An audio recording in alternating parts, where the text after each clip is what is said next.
Synthetic polymeric biomaterials constitute a highly versatile category within medical engineering because, unlike natural biomaterials, they can be designed and modulated in a controlled manner to meet specific mechanical, chemical, and biological requirements.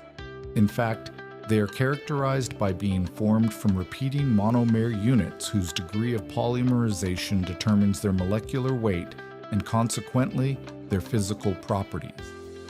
Depending on the synthesis mechanism, they can be produced through step growth polymerization, chain polymerization, or copolymerization, allowing for the generation of materials with differentiated structures and behaviors.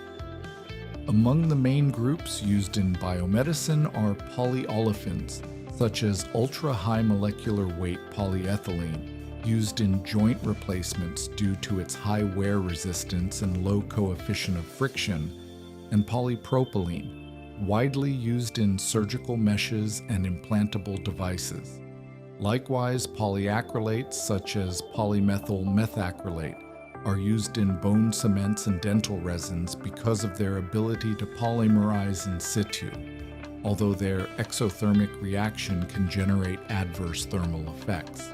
In the field of tissue engineering, these synthetic polymers play a significant role in the design of drug delivery systems, injectable materials, and three-dimensional scaffolds whose surface can be modified to promote cell adhesion and viability. Overall, synthetic polymeric biomaterials offer an adaptable and strategic platform for advanced biomedical applications, provided their design rigorously considers their dynamic interaction with the physiological environment.